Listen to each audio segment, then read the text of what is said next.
Okay. Hey, I hope you have discovered me and my stories on iWriter. Um, I will apologize in advance for stumbles and starts. I'm not AI for one, and two, I do have a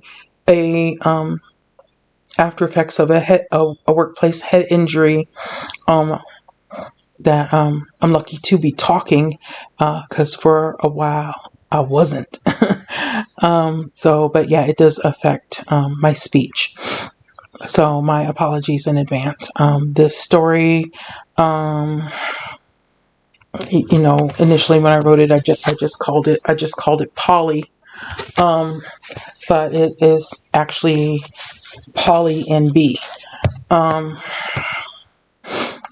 and trigger warning: Paulie and Bea are, while they're soulmates, they are star-crossed.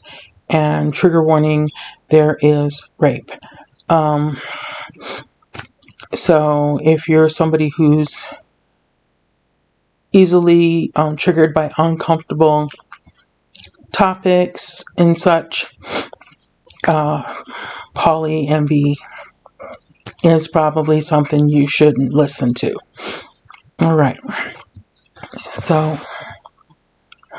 this is Paulie and Bea. Two police officers look down at a woman frozen to death in the snow. She is a small woman, barely 152 centimeters tall. That's about 5 feet. But what she lacks in height, she makes up for with generous curves.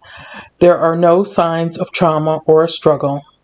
Instead, she looks peaceful, happy even, like she just laid down here for some reason. She's nicely dressed in a below the knee length suit skirt, a sweater over a suit jacket that matches the skirt, a modest pair of pumps, an ankle length coat, and a scarf. In her petite hands is a knit cap with the name Paulie skillfully stitched into it. Her brown, slightly almond shaped eyes stare at nothing. Her naturally tanned skin is ashen. Her full bee-stung lips are slightly parted and almost smiling. Her long, curly black hair is windblown. A detective steps up next to the two police officers and asks, "Do we have a positive ID on the body yet?" "No, sir," answers the senior officer. "There was no ID on the body. We think she's Beatrice Baxter McNally, Paulie McNally's woman. Her sister Brooke Baxter reported her missing at 5:14 a.m. The restaurant owner called in finding the body at 7:59 a.m. "Has anyone called her sister?" asked the detective. "Yeah," answers the senior officer. "She's on her way to ID the body for us. We're combing the area, but there aren't any signs of foul play." "We still need to be thorough, though," says the detective. "McNally had enemies." "McNally?" says the young officer, recalling. "Paulie McNally. Hey, didn't he get shanked in the state pen last month? Bled out before they could get him to the infirmary, right?" "It wasn't the state pen, but yeah, that's right," confirms the detective. "If this is his woman, it's a real shame. They have a kid together." "McNally was a two-bit hustler, right?" questions the young officer. "She doesn't look like the kind of woman to be hanging out with a two-bit hustler." "She doesn't look like a skank or a hoe or a hood rat."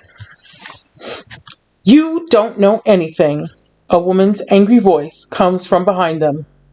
"My sister is none of those things. My sister is a college professor." The detective quickly turns around to face the woman. She's a tall, slender version of the woman lying frozen to death in the snow. She has a bundled up toddler on her hip. a beautiful chubby girl with big brown eyes. "Miss Baxter," stepping over to her and putting out his hand. "I'm Detective Sloane." She shakes his hand. "Yes, Detective Sloane, I remember you. You recommended a reduced sentence for Paulie." She adjusts the toddler on her hip. "Please excuse the rookie," requests Detective Sloane. "He didn't know Paulie or your sister. All he knows is what he's heard." "This must be little Paulina." "Yes," confirms Brooke Baxter. "Luckily for her, she looks like her mother." "She's adorable," compliments Sloane. "Well, I don't want to keep the two of you out here in the cold. Just step over and take a quick look for me." With her niece on her hip, Brooke Baxter steps over and looks down at the frozen woman. She nods sadly as her eyes well up with tears. "Yes, that's her. That's my sister Bea." "Mommy," Paulina calls. "Mommy, get up." "She can't, baby," Brooke tells her niece. Detective Sloane's heart sinks. He was really hoping this wasn't Beatrice Baxter McNally. He didn't know her very well, but he knew her well enough to know she was a very nice, kind, sweet woman whom Paulie had adored. "I'm so sorry, Miss Baxter." Sloane sincere. "I was really hoping it wasn't her. There doesn't appear to be any foul play, but we'll comb the area thoroughly." Brooke sniffed sadly. "I think she just got up, got dressed, and wandered off. She's been so lost since Paulie died last month. Her doctors put her on medication to help her sleep and stuff. She had to stop nursing Paulina because of the meds. She wasn't nursing full time anymore, just their mother-daughter time at bedtime. But I think losing that just made it worse for her. She remained an attentive mother, hyper attentive really. So when Paulina started crying this morning and I didn't hear Bea call to her that Mommy was coming, I knew something was wrong. If Paulina so much as whimpers, Bea jumps. I got Paulina from her crib on my way to Bea's room, and when I got there, she wasn't there. I can't believe she got this far. And in those shoes. She must have gotten back up shortly after I went to bed." "Why did she walk all this way, I wonder," says Detective Sloane. "Because of the medications," shares Brooke. "She wasn't allowed to drive." "An officer drove you over, right?" Sloane asked Brooke. "That's correct, Detective," confirms Brooke. "Well, I'll drive you home," Sloane guiding her away from her sister's body. "May I say something to him?" Brooke asks, indicating the young rookie. Sloane nods. "Sure." Brooke lets the rookie have an earful. "You are an ignorant son of a bitch. My sister was the kindest, most generous, most loving person I have ever known. And no matter what Paulie was out here on the streets, he loved my sister. You don't know anything, and you should keep your mouth shut when you don't know what you're talking about." "Come on, Miss Baxter," Sloane gently coaxing. "I'll take you and Paulina home now. Let's get that baby out of the cold. I'll come straight back here and make sure they treat your sister right. And I'll make sure the coroner has all your information. You just focus on Paulina for now. You're all she has." Brooke was right about one thing. They didn't know anything about her sweet sister Bea. Beatrice Baxter was their parents' golden child. Their firstborn, she never gave her parents any trouble. She was quiet, reserved, and studious. Brooke, on the other hand, was their middle child, 2 years younger than Bea. Brooke was their wild child that couldn't seem to stay out of trouble. Tall and modeled slim, Brooke was popular. Yet being popular had never been important to Bea, who enjoyed books and learning. But Bea had never criticized her younger, wild, and out-of-control sister. The year Brooke was flunking out of college, while Bea was earning her master's, Brooke was rushed to the hospital when she started convulsing at a frat party from a bad drug and alcohol interaction. Their parents and younger brother were killed in a car accident while rushing to the hospital for Brooke. That was Brooke's wake-up call, and Bea never blamed her. Bea was nothing but loving and supportive while she went through rehab and encouraged her to re-enroll in college. And Brooke had stayed away from all the partying and earned her degree in child psychology. Bea, of course, was in charge of their inheritance. Brooke was free to leave in the home if she wanted to, or on her own.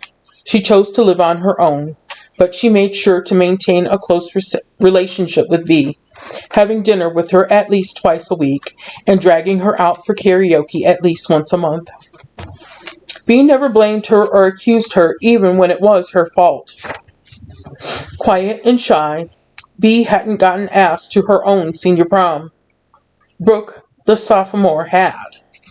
Probably because most of the guys knew that a date with Brooke usually came with some kind of sex. Except Brooke became ill a couple of days before the prom and convinced her date to take her sister in her place, even though it didn't seem to bother Bea that she wasn't even going to her own prom.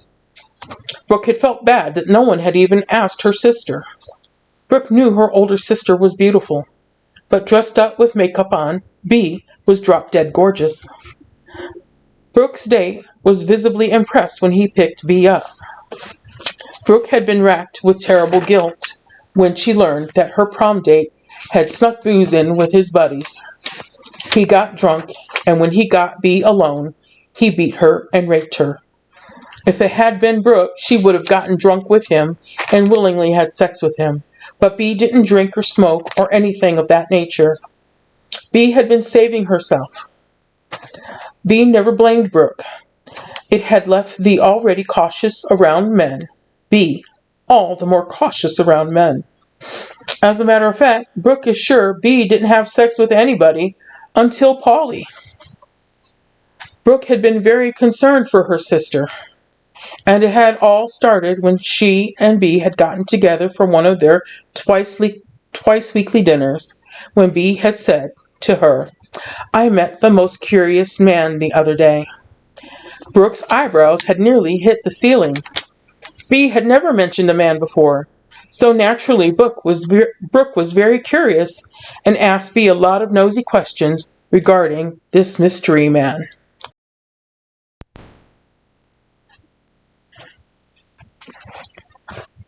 Flashback. "What are you doing sitting out here all eating by yourself?" asked a man. Bea looked up from her book.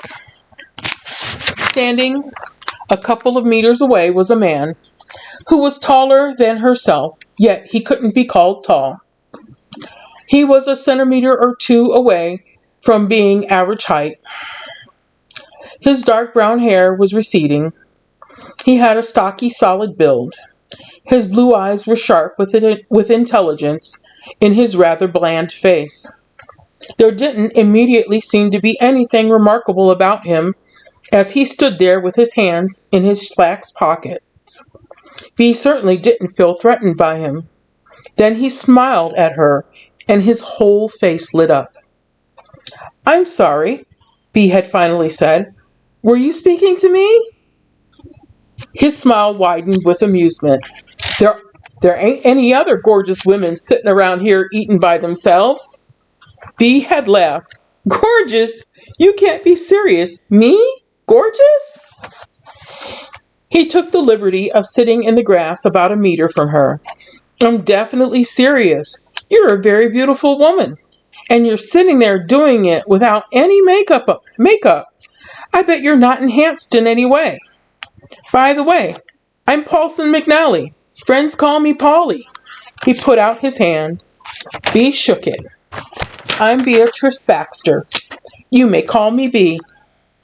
"It's nice to make your acquaintance, Mr. McNally. Please, call me Paulie." "Okay, Paulie. If you don't mind me asking, what brings you to our campus on this fine spring day? Visiting a relative?" Just dropping off a package. It wasn't a lie. He just left out that the package was drugs for a frat party. You don't look like a delivery man. He shrugged. I do all sorts of odd jobs. I'm kind of a jack of all trades, or a whatever you need guy. So, what you doing out here by yourself? Where's your man or partner? I don't have a man or partner. I'm just eating lunch. I have 2 more classes to teach today, and then I'm done for the day. You have more packages to deliver? Yeah, Paulie shared, not excited. I've got some more errands left to do today. None of it fun. It's just work. Keeps me fed and clothed. What are you eating anyway? He asked, making a questioning face. My lunch is perfectly healthy, responded Bea, with a furrowed brow and a slight pout. I'm a bit thick for my height, and I don't plan on getting any thicker. Nonsense, Paulie told her. Women should have curves, not be skinny like young boys. You gonna be out here eating about this time tomorrow? Bea shrugged. Maybe. Well, how about I bring you something then? Asked Paulie. I'm not a bad cook. Bea shrugged again, as if she didn't care. Sure, I'll be here. But I warn you, I know how to defend myself. Don't worry, Professor. I'll be a good boy. Bea hadn't really expected him to come back, and was pleasantly surprised when he did. And he kept coming to have lunch with her, bringing her very delicious food. Paulie seemed to be something of a whiz in the kitchen, telling her it wasn't necessary to sacrifice taste in order to eat healthy. Paulie found her easy to be around. She didn't talk down to him. She spoke to him as if he was every bit as intelligent as herself. She never dumbed down her language for him. He didn't want her to know he was basically a 2-bit thug and hustler, a simple bag man. Yet, he felt he could tell her anything, and she wouldn't judge him. After over a month of meeting her for lunch, he finally asked her to get together with him. So, you want to get together this weekend with me? Paulie asked. I'll bring us a picnic lunch. Bea had looked at him a little suspicious and amused. You're not afraid for me to know where you live, are you? He asked with a sly grin. No, answered Bea honestly. I'm just not sure I should be alone with you. You're alone with me right now. We're out in the open on the campus, surrounded by students and staff. We're hardly alone. So, what are you afraid of? Asked Paulie. Bea shrugged. Something everyone is afraid of, I suppose. The great unknown. Plus, a couple of my students asked me if you were bothering me.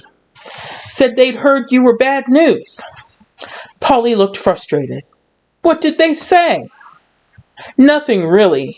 I asked them what they meant and how they meant it. They weren't willing to give me specifics. I think they were afraid of incriminating themselves. I told them it wasn't nice to say things like that without any basis in fact. So, what time would you like me to be ready? Do you want to pick me up? Or do you want me to meet you someplace? Paulie had been pleasantly surprised. He thought some dumb kids had ruined his shot with Bea.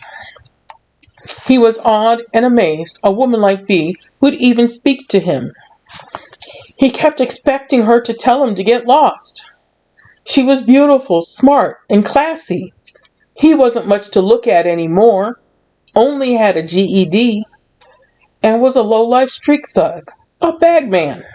When she discovered he wasn't nothing, a nobody with nothing to offer her, he knew it would be over. But he decided to enjoy it while it lasted. Paulie picked her up at her home in his late model TX hardtop convertible. He was very impressed with her grand old house in the neat, tidy neighborhood where it was safe for the children to play outside. He could smell that the grass had been cut that morning. He knocked on the screen door and she hollered, "It's open!" He stepped inside and looked around. There were several generations of family pictures displayed. The furniture wasn't new, but was comfortable and sturdy. "Sorry," she apologized as she came down the stairs wearing a sundress with sensible flat shoes and a sweater tied around her waist. "I mowed the lawn, and then I needed a shower." Her hair was still damp. "Not a problem," Paulie had responded. "This is some house. You buy this yourself?" "No," admitted Bea. "I inherited it. It actually belongs to me and my sister Brooke. It's been in my family for a few generations.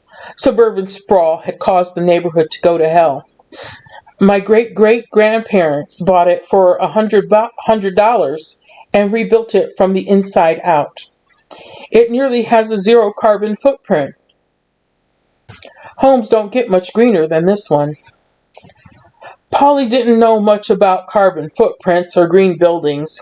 He just knew that meant it was environmentally friendly, and she probably had very small or even non-existent utility bills. The utility company may even be reimbursing her if she was producing more than she was using. Then Bea took Paulie's hand, kissed his cheek, and asked, "What do you have planned for us?" It had been a very unexpected show of affection that Paulie, a man who hadn't known true affection from women as an adult, truly appreciated. He was no virgin. After going through puberty, he had sex with hood rats and skanks, so many that he lost count a long time ago. For a while, he even made a very good living catering to the needs of much older women. But he always used protection. He didn't want some skank coming after him for child support. He was sure he'd make a lousy father anyway. Plus, he didn't want to risk an STD. There was a strain of syphilis that would kill you within a month if it wasn't diagnosed and treated promptly. People died from it every day. But they were usually street people. People the world didn't value and believed to be worthless like himself. Bea was the first person in a very long time to treat him like he mattered. He put a hand to her lovely round tanned face and kissed her beautiful bee-stung lips. She blushed prettily for him. He led her to his car, opened the passenger door for her, and helped her in. He did learn to treat a woman like a lady during his time as a gigolo.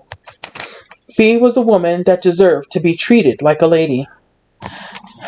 But now he wished he had been more careful with his money, that he hadn't squandered it all on booze, expensive clothes, and loose women. All he really had left from that time of good fortune was his old convertible that had been a gift from one of the rich old bitches he was servicing at 16. He thought he was really living life. He had finally figured out he wasn't.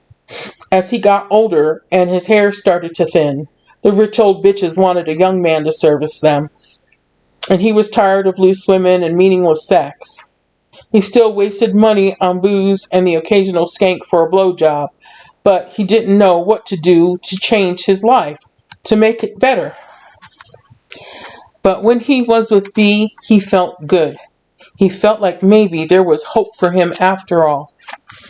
He drove her through town, through the seedier part of town, past the run-down hotel/apartment buildings where he lived in a small one-room apartment. Only he didn't point it out and say he lived there. He was busy looking at the nervous look on her face as they drove through that unsavory part of the city, where the women that worked in the brothels stood outside basically naked. They certainly didn't leave anything to the imagination as they stood out on the street in their hooker heels, thigh-high stockings with garter belts, fluffy boas, and nothing else but their makeup and wigs.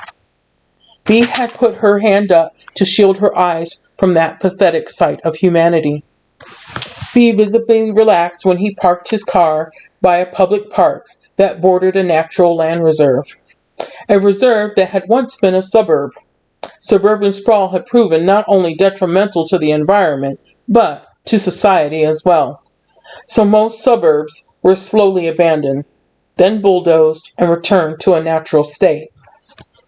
Many species that were about to become extinct had been saved. Paulie opened her door for her and helped her out. He got the picnic basket and blanket from the back. Then he told the car, "Top up and lock up."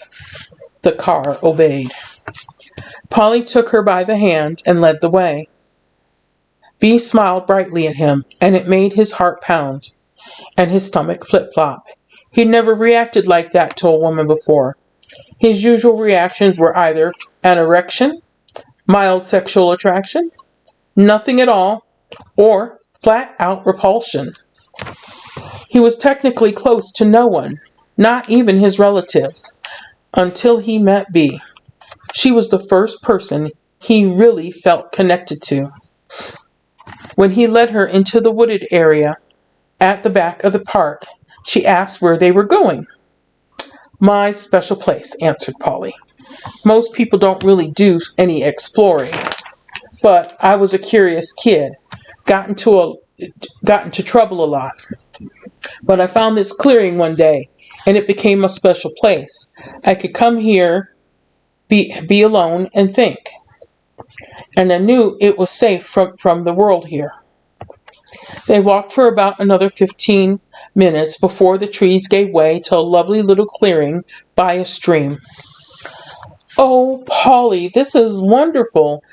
Bea had dated a little over the years, but the men had tried to impress her with fancy restaurants where she was uncomfortable. Paulie was the first man to actually cook for her, to go out of his way to have lunch with her nearly every day.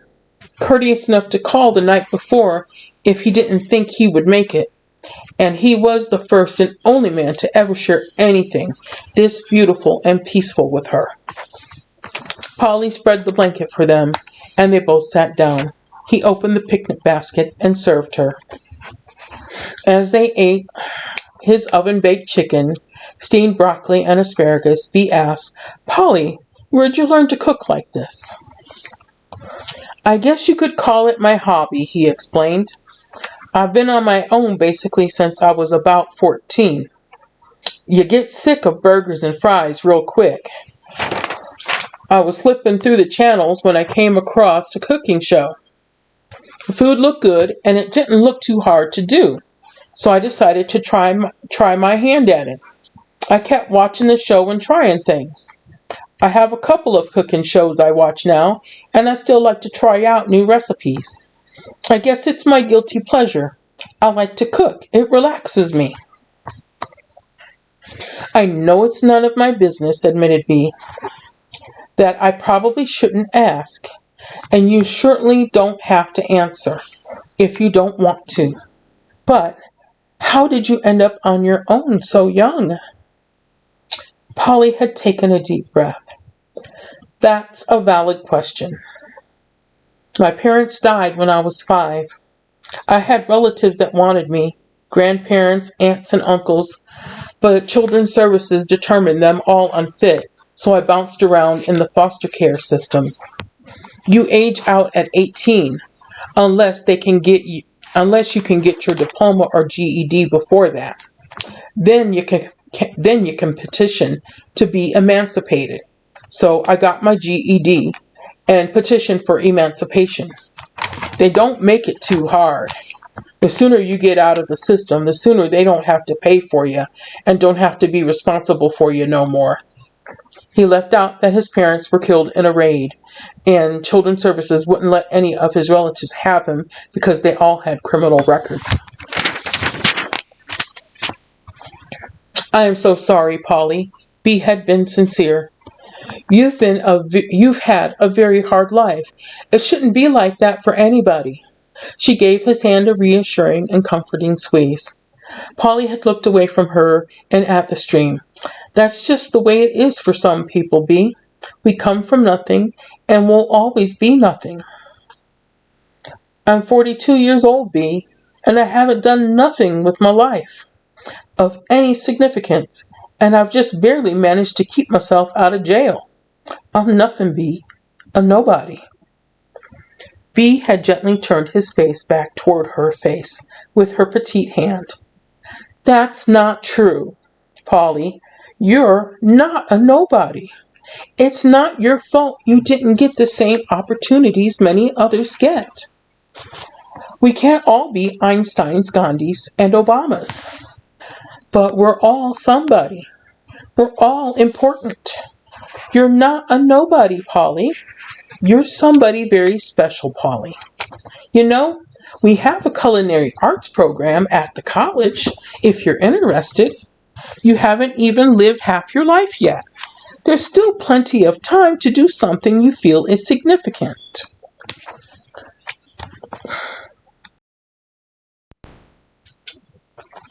Paulie had never been in love before, but at that moment he knew he was in love with Bea. If a woman like Bea could believe in him, anything was possible. But he had a concern. I don't have any money for something like that. You don't have to, Bea informed him. There are all kinds of grants and scholarships available. I can help you register and apply. It can't hurt to try, right? She was so enthusiastic, and her smile was infectious. Paulie had returned her smile and agreed, no, it can't hurt to try. He scooted right next to Bea. She was so beautiful, he had to touch her. He tipped her chin up and kissed her, slowly at first. His hand cupped her breast, and she gasped softly. He felt her hands on his shoulders as he kissed down her neck. Her sundress was strapless, and so was the bra beneath it, allowing him quick and easy access to her ample breast. He had eagerly sucked in a chocolate nipple as he slid a hand under her dress. He slid his hand beneath her underwear, threw her dense curls into her folds, where he found her feminine nub, and quickly had her panting. He laid her back on the blanket, slipping between her smooth tan thighs. He undid his pants and fumbled for the condom in his pocket. He dropped it, but didn't have the patience to look for it.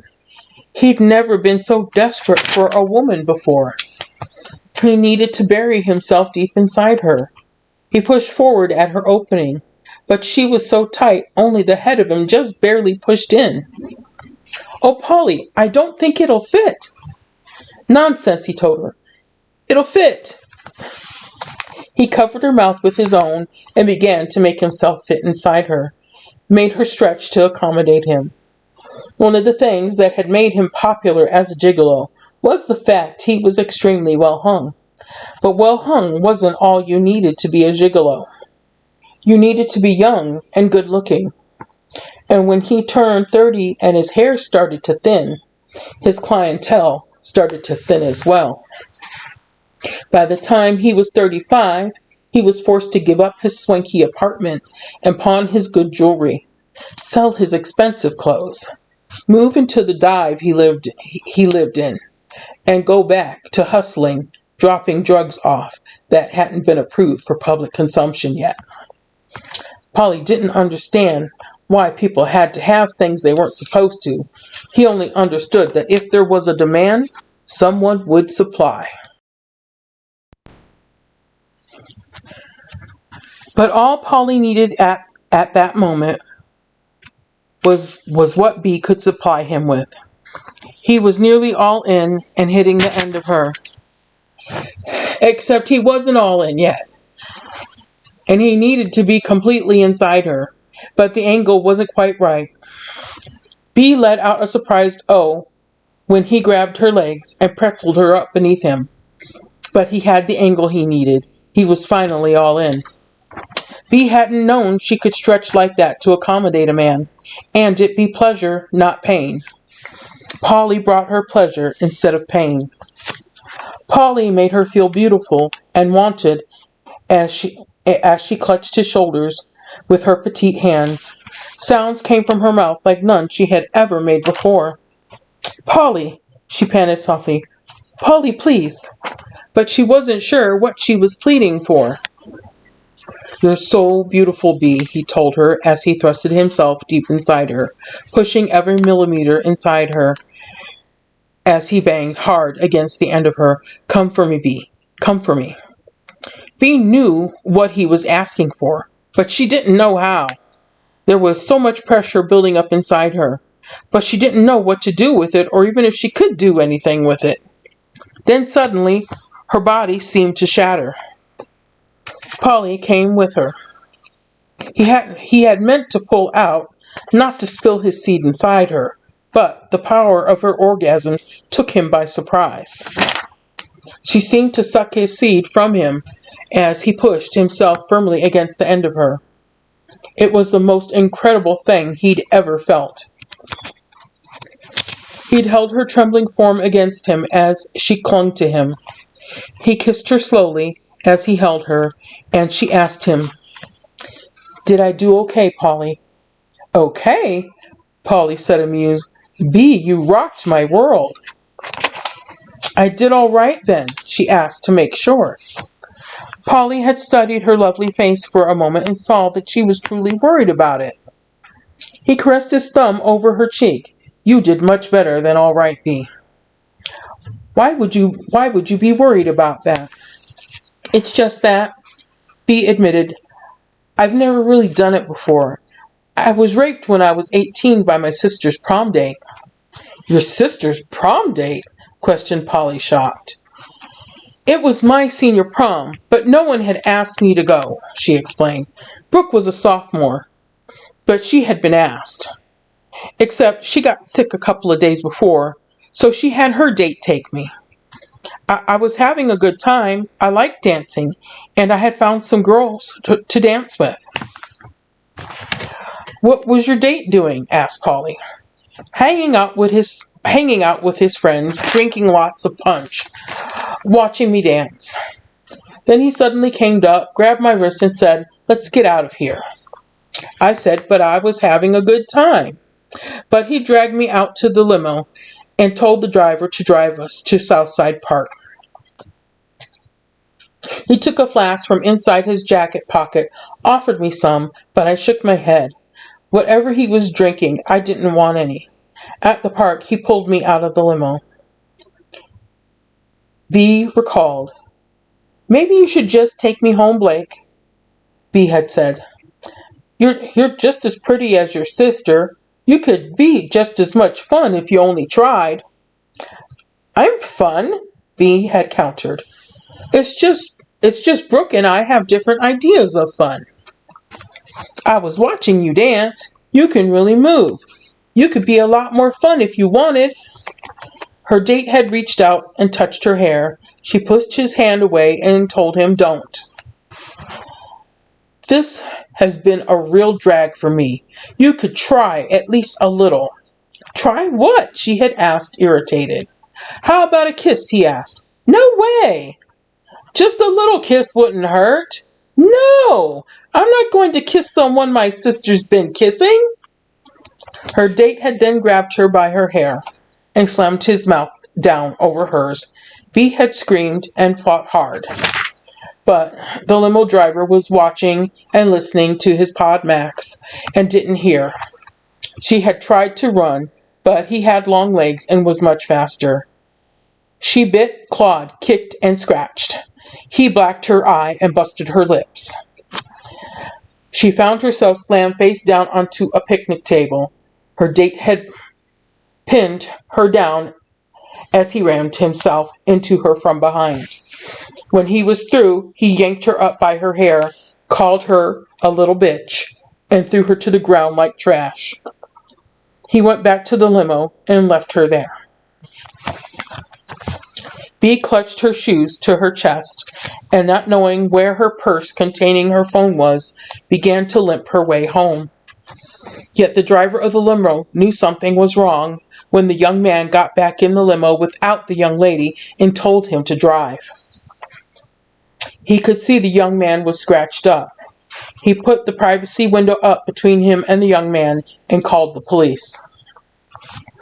Prior to this, Bea's experience with the police had been them bringing her sister home after curfew a few times.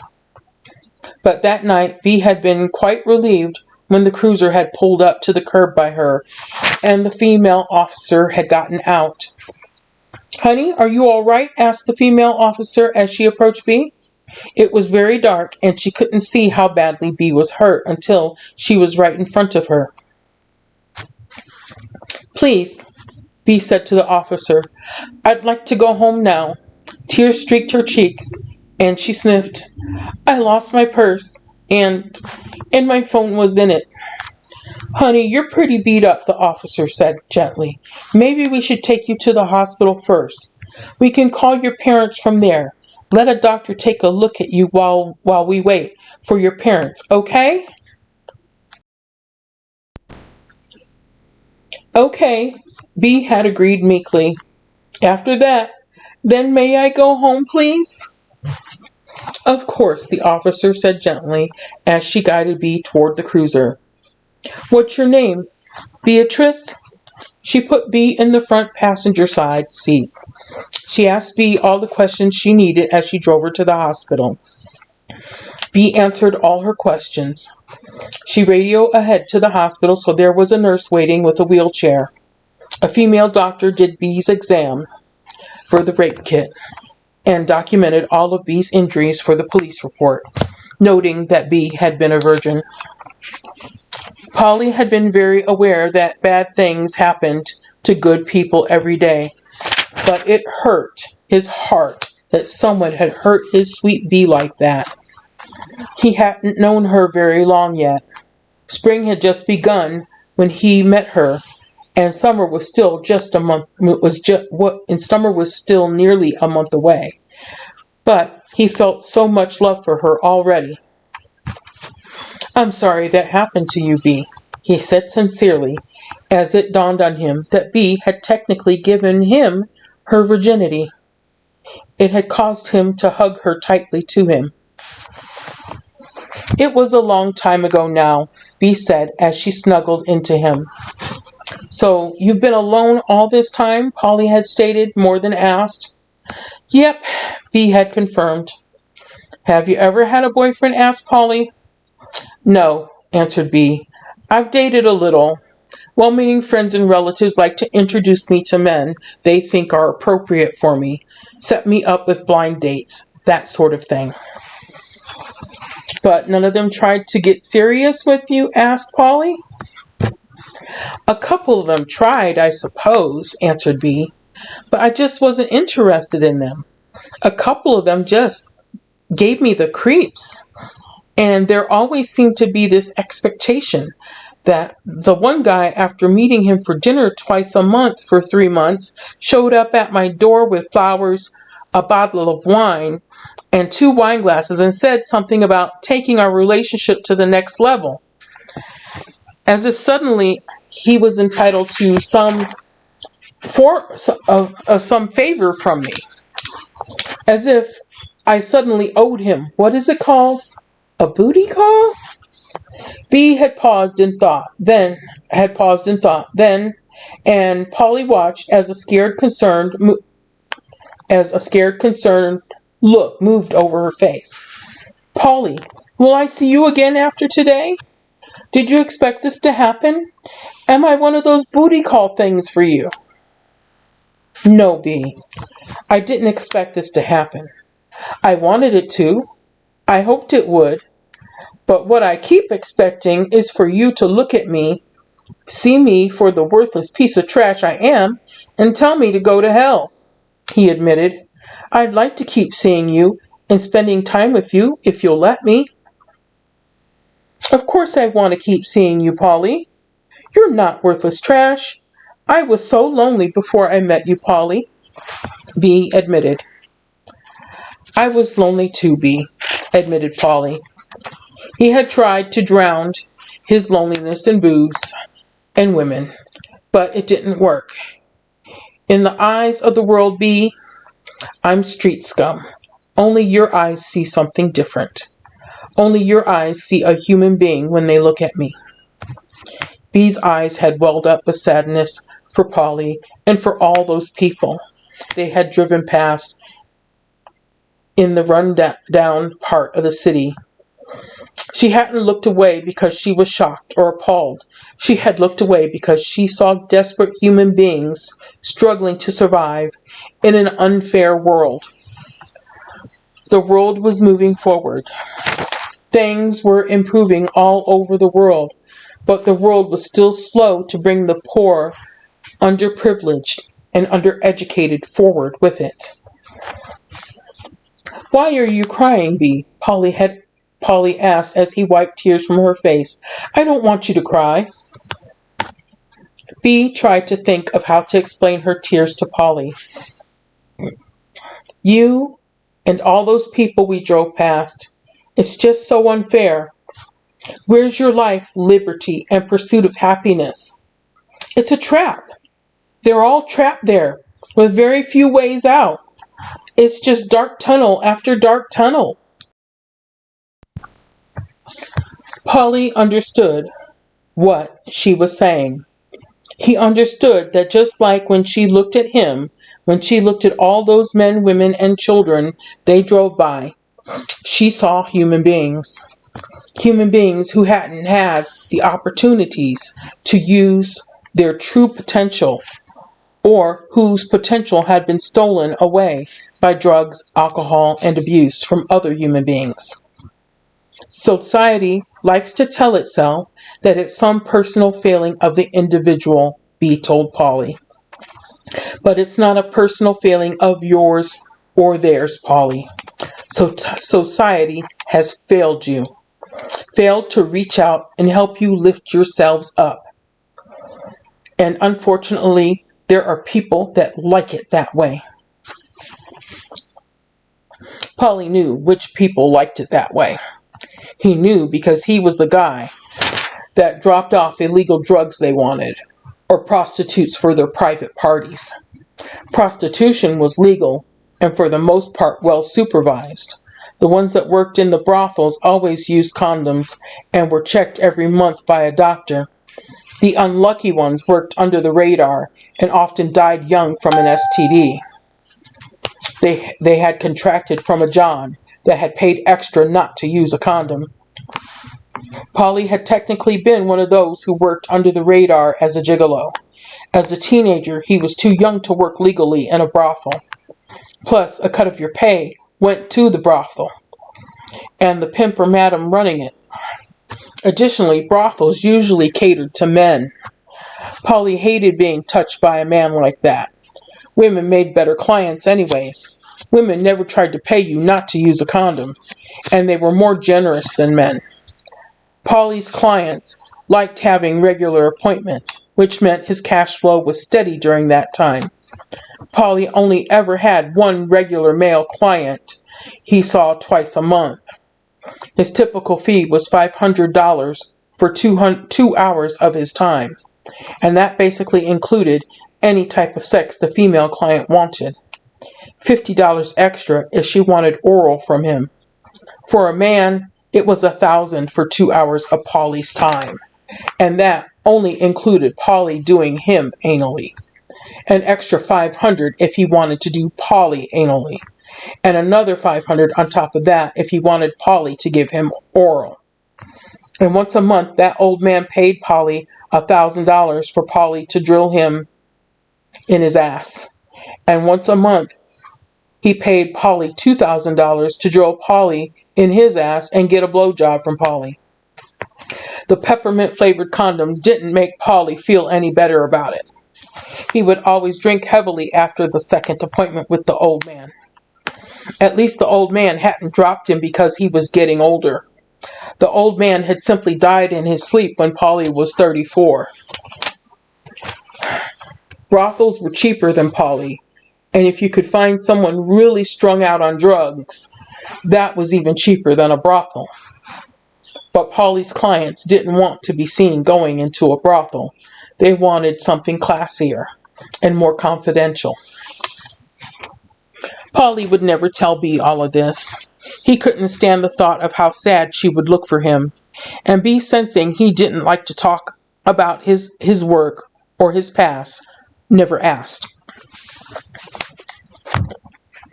Bea sat up and looked down into Paulie's blue eyes. Paulie, I'm new to all of this kind of thing, so I'm going to ask some stupid questions. Okay? Paulie smiled, amused. He couldn't imagine Bea asking a stupid question. She wasn't stupid and never said anything stupid. You can ask me anything you want, and I'll try not to give you a stupid answer. Bea knew he was teasing. She narrowed her eyes at him for a moment before she asked her first question. She took a deep breath and exhaled. She asked, Paulie, are we a couple now? Paulie tucked a long lock of her hair behind her ear. Yes, Bea, we're a couple now. Bea's face had lit up with happiness. She smiled that beatific smile that Paulie loved. He hadn't expected that little piece of information to make her so happy, and her happiness made him happy. She kissed him, thrilled to be a couple with him. So, how often are couples allowed to have sex? Is there a weekly or monthly minimum or maximum? These questions made Paulie chuckle. No, my beautiful Bea, there are no minimums or maximums. We can do it as often as we feel like and have time for. Bea's face went serious. Will you teach me everything I need to know to please you? Paulie caressed her cheek with his finger. Why would you be worried about being able to please me? Because I want you to be happy, Paulie. I want us to be happy together. I don't want us to be one of those couples that break up because we're not satisfying one another or something stupid like that. And I don't want you to seek out anyone else to satisfy you. I'll do whatever you want or need. Paulie could hardly believe she had already thought so much about it. And she wanted him. She really wanted him. And she just may have been more worried about losing him than he was about losing her.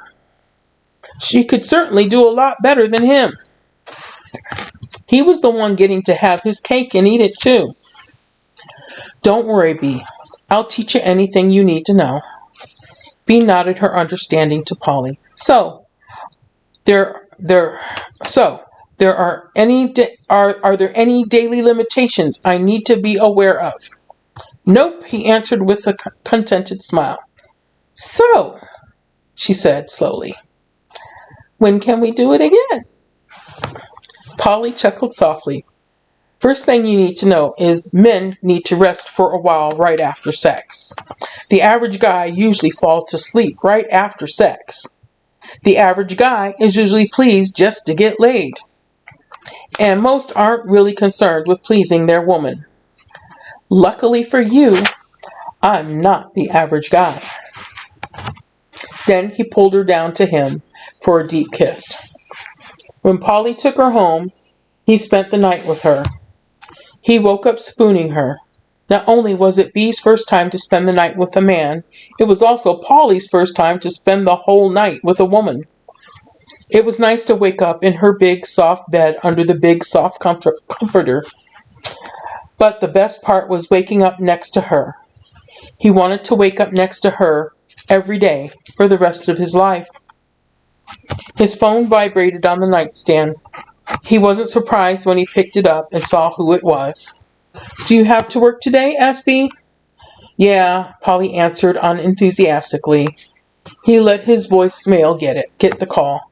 But I don't have to rush. He kissed her deeply and led her to the shower. Bea hadn't known it was possible to make love in the shower. Paulie made them brunch, and as they sat together in her kitchen and ate, he asked, So, what are your plans for later? Brooke and I always have Sunday dinner together, explained Bea. It's kind of a family tradition. Our parents love for us to make it home for Sunday dinner.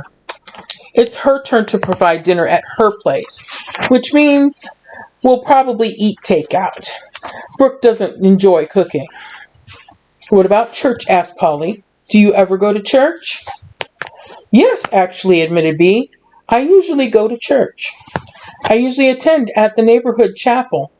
It's a lovely walk most Sunday mornings, but I didn't get much sleep last night and overslept this morning. We should go to church next Sunday, suggested Paulie. I used to go every Sunday with my parents before they died.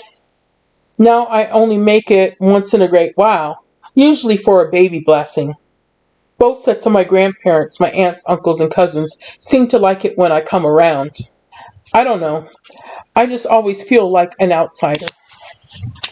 Bea was very familiar with feeling like an outsider, but she was thrilled at the possibility that Paulie may be willing to go to church with her. Would you really like to go to church with me, Paulie? She asked as she squeezed his larger hands with her own small hands. Her eyes even welled up with tears. Paulie kissed her knuckles and pulled her onto his lap. I would love to go to church with you. I'll spend the night next Saturday, and we'll go to church together Sunday morning. And if you don't have to work, you can stay for dinner and meet my sister Brooke, Bea had said hopefully. Or is it too soon for something like that? No, it's not too soon. At least Paulie didn't think it was too soon. He'd never actually had a real girlfriend before, Bea. He only had a slightly clearer picture than Bea of what it was like to be in a real relationship. Besides, it wasn't like he had to meet her parents. It was just her younger sister. Even if I have to run out for work, I can still be back in plenty of time for dinner. Don't worry about it. I'll be here. In a couple of weeks, when the spring semester ends, I'll have a lot of extra time on my hands, Bea informed Paulie. I'll be teaching 3 days a week for the summer semester. I'll have plenty of time to help you look into our culinary arts program and grants if you're really interested. Of course I'm interested. Paulie was very interested. He was tired of being a bagman, tired of living in the streets. Besides, there's no retirement plan for a bagman. A real job would provide for retirement. And since he had survived longer than he expected, he had begun thinking about his future, and he wanted a future with Bea. Plus, it would be nice to have a schedule and not be on call 24 hours a day. The first full day during the week you have off, we can go together and get things started. Once we have all that situated and lined up, then we'll find some fun summer stuff to do together.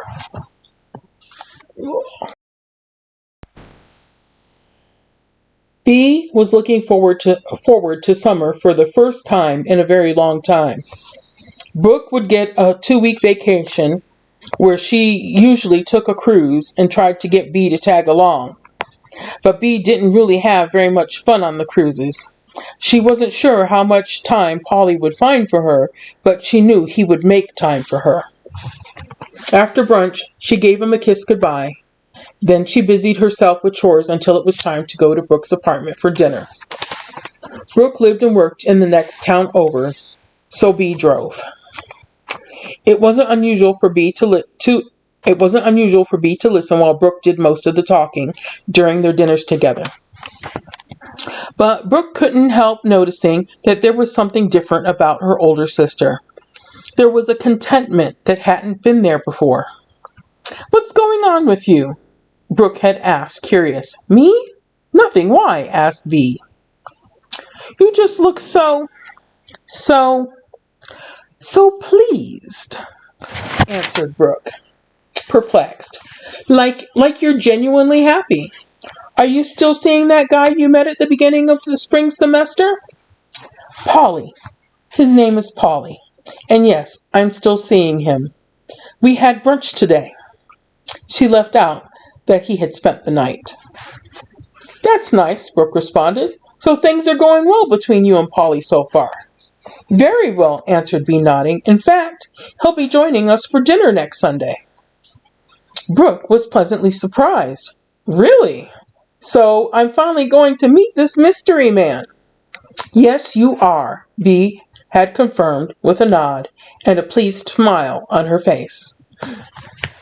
Brooke had been extremely curious. What man had finally caught her older, prudish sister's eye? She and Bea had gotten along well since Brooke decided Bea wasn't her enemy and that she was wasting time and energy hating her older sister for being herself. Even though Brooke enjoyed dating and had no plans for marriage and children for herself, she knew Bea always wanted and planned on a family. But finding a possible husband seemed impossible for Bea. Besides, Brooke, an aunt, and uncle, and associates had set Bea up on blind dates. But there were no love connections. The only thing Brooke was sure of was the problem wasn't her sister. Although a little shy, Bea was highly intelligent, kind, considerate, and beautiful. Her sister had been the perfect student and daughter. Plus, she was a loving older sister. Brooke and Bea had gotten along well as very young children. When puberty came along, Bea didn't have any problems with the new body puberty gave her. She had some PMS, but nothing serious. But Brooke had a more severe form of PMS. Brooke got a growth spurt that left her long and gangly, lacking the curviness that Bea had gotten from their mother. Then their younger brother Bastian was born. Bea, who was naturally maternal, just took to Bastian like a duck to water. Brooke only felt more like an outsider and began to act out negatively. And while Brooke had been going through men like water, Bea had never had a serious boyfriend. Brooke had given up living wild like nothing mattered, almost dying herself from a drug overdose that wasn't what did it, but losing her parents and little brother because of her own selfishness had did it. Bea was nothing but loving and supportive, but Brooke knew her selfish way of life had inadvertently caused the death of their parents and younger brother. Brooke didn't have serious relationships by choice. She maintained a few friends with benefits because Brooke needed to get her freak on regularly. Bea's life of celibacy and waiting for the right guy to come along would have driven her crazy. So Brooke was very interested in knowing who Bea was seeing because Bea always lit up when she talked about him.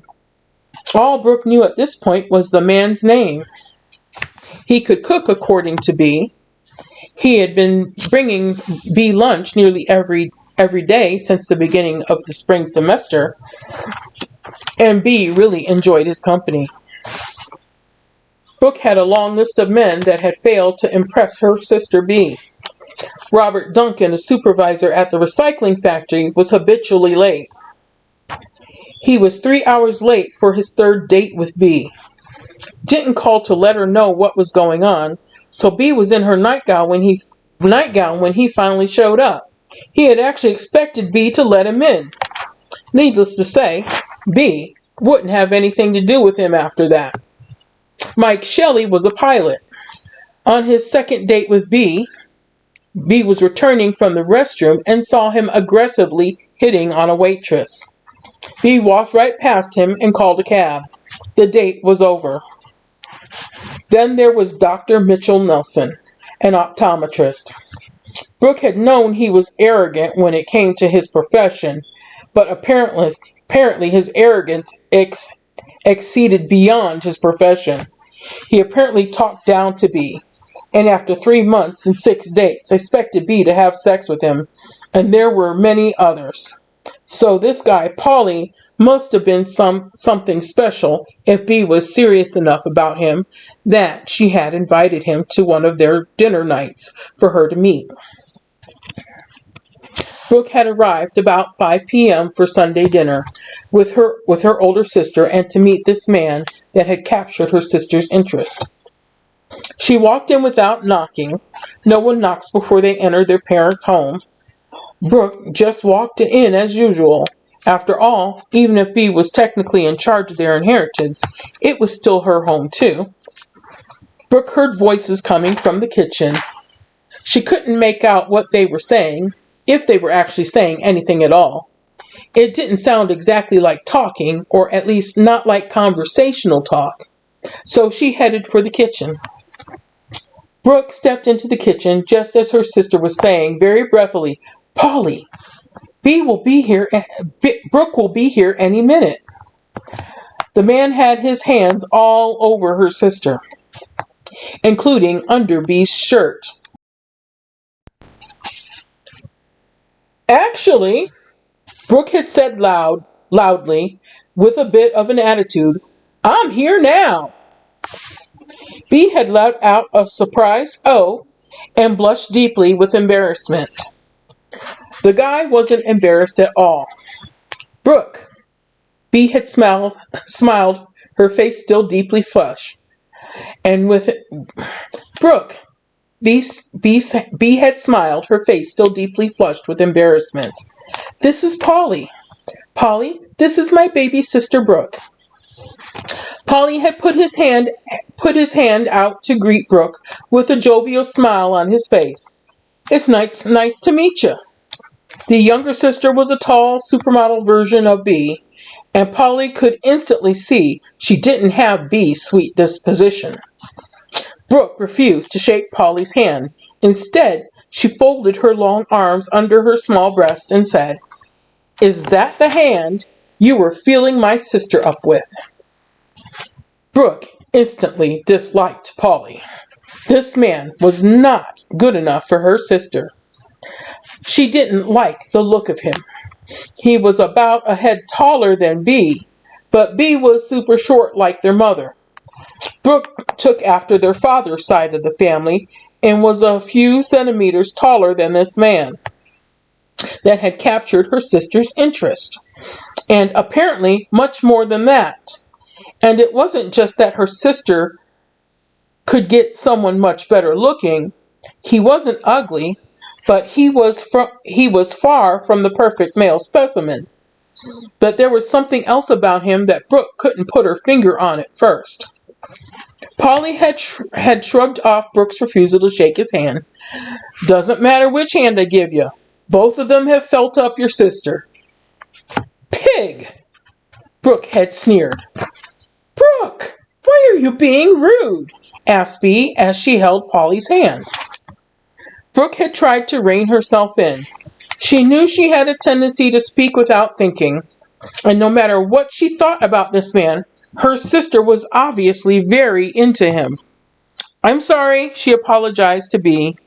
"I was just caught totally off guard. I've never seen you kissing a man deeply before." "Get used to it," Paulie told Brooke. Brooke held her tongue for Bea's sake. "So, what's for dinner?"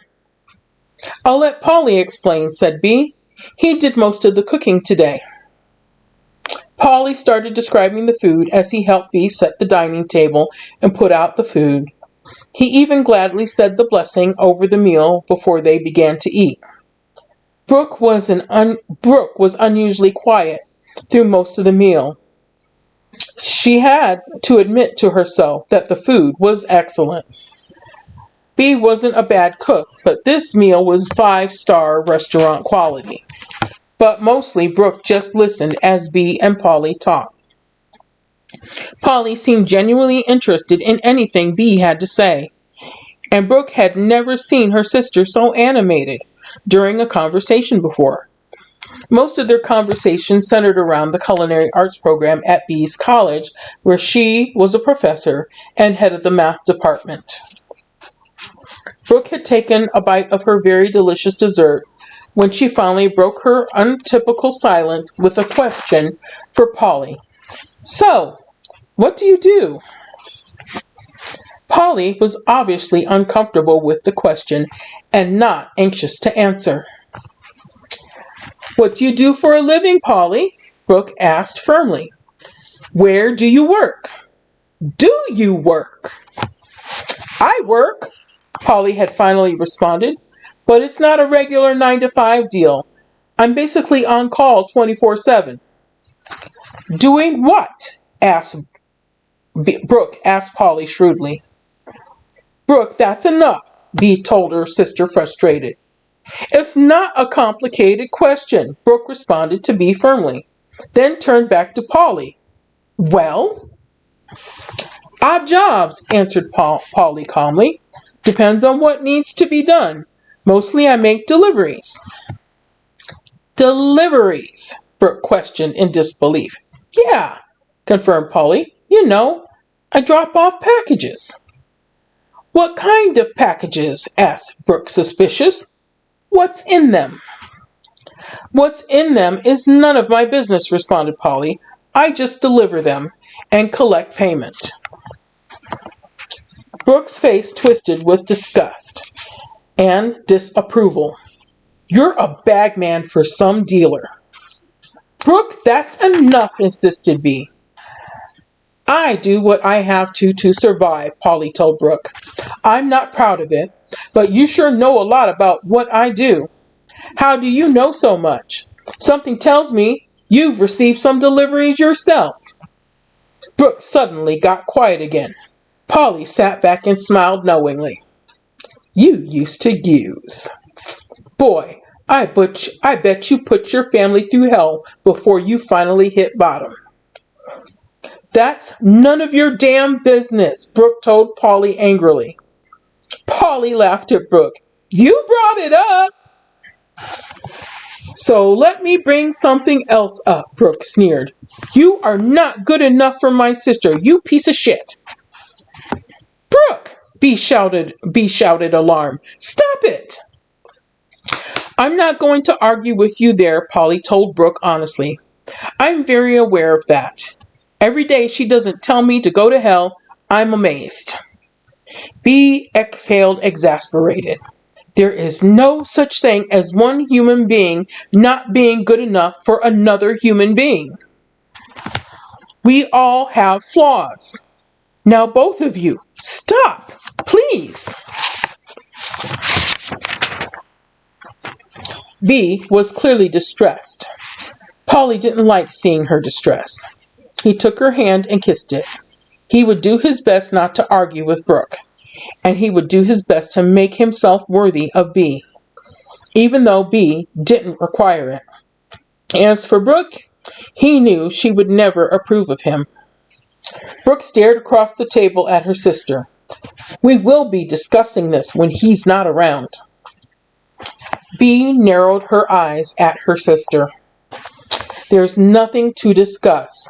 I'm an adult, and I expect you to give me the same respect I give you and the way you live your life.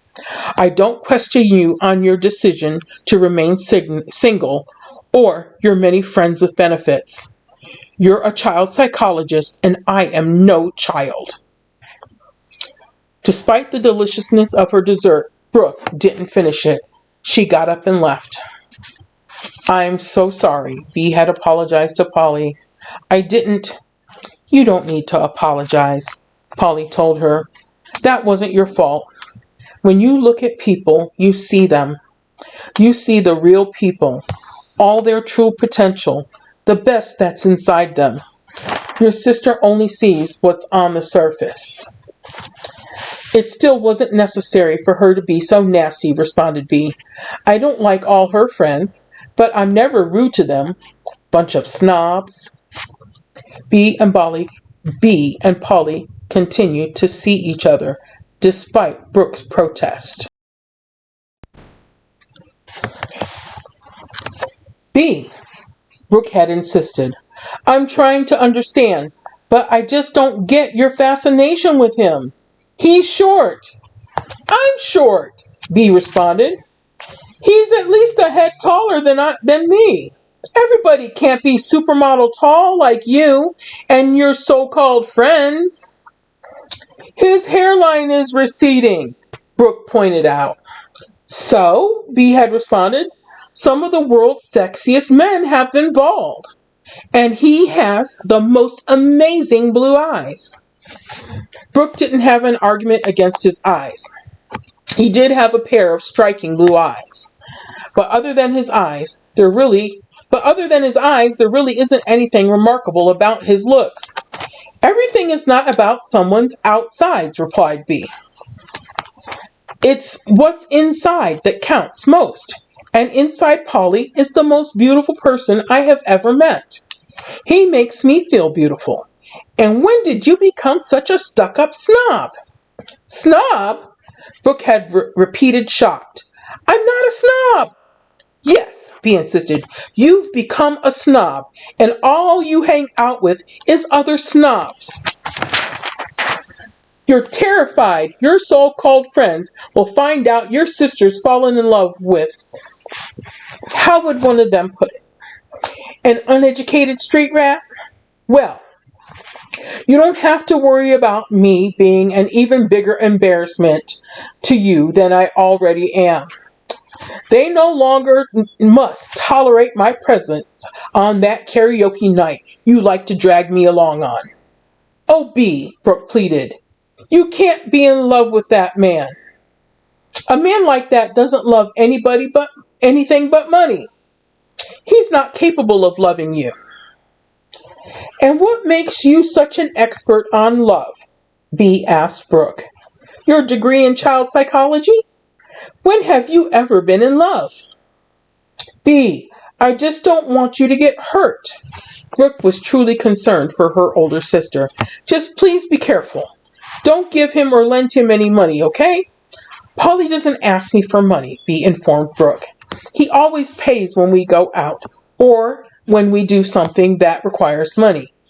Why would he ask me for money? He may have gambling debts, Brooke suggested. Or he may have a drinking or drug problem. He doesn't gamble, drink, or do drugs, Bea informed Brooke. He did drink a little socially when we started going out. But when he learned I didn't drink at all the first time he took me dancing, he had his last drink that night. Right, he had his last drink right then and there. And it had been true. Shortly after their first official outing, he took her dancing. It wasn't a fancy place. It was a place where upper-class people often came to slum it. He had stopped at the bar to order them drinks. He ordered himself a drink and asked her what she wanted. When she told him she didn't consume alcoholic beverages and asked for a diet Dr. Pep, he had managed to... She told him she didn't consume alcoholic beverage and asked for a diet Dr. Pep. He had managed to avoid many of the pitfalls people often fall into: drug abuse, gambling, and addiction. And though not an alcoholic, he had drank frequently. But knowing that he didn't need it, learning that Bea didn't drink at all, and wanting to be a man worthy of the wonderful woman he'd found, that was his last alcoholic beverage. Brooke didn't quite buy it, but her argument wasn't changing her sister's mind. Just be careful. I know he's hot for you, so if you do anything with him, make him wear a condom. There's no telling where he's been or who he's been with. Bea wasn't about to tell Brooke they were already having sex, and protecting herself hadn't crossed her mind. She would make an appointment to have herself checked out just in case. She knew Paulie wouldn't give her anything on purpose, but people usually weren't aware they had an STD when they gave it to someone else. Brooke did know more than her sister when it came to this. Fine, she told Brooke. You might be right about the snob thing, admitted Brooke. Bea shrugged. You were always good at being popular. There's nothing wrong with that. But you should really listen to the conversations with your associates sometimes. Pretty shallow, huh? Admitted Brooke. Bea had nodded. Brooke did truly appreciate how grounded her older sister was. But she wasn't sure that when it came to this man, that Bea was thinking clearly. Bea was the one who was good at not only seeing what was good in other people, recognizing their untapped potential, she also had a way of tapping into them and drawing it out. It made her an excellent professor because she never met a student that couldn't do it. Paulie was amazed at the number of grants available, and he qualified for more than one. He was going back to school, and it wasn't going to cost him anything. There were a few refresher courses he needed to take, but he was enrolled in the culinary arts program. He took a part-time job as a short order cook at a mom and pop restaurant. He wasn't It wasn't great money, but it would be enough to pay his rent and other household expenses while he went back to school. He wasn't any worse off financially than he was as a bagman. He gave Crazy Carl back the phone he'd given him, thanked the dealer for keeping him around for so long, but that he was going back to school to try and better himself. "It's that woman," Crazy Carl had accused. "She's filling your head with fancy ideas. You can't do better than this, Paulie." Paulie shrugged. "Don't know until you try. Thanks for everything, Carl." Carl had been ranting a little bit when Paulie walked out, but Paulie knew he could be easily replaced. His family was a bit surprised and concerned about the changes they saw in Paulie.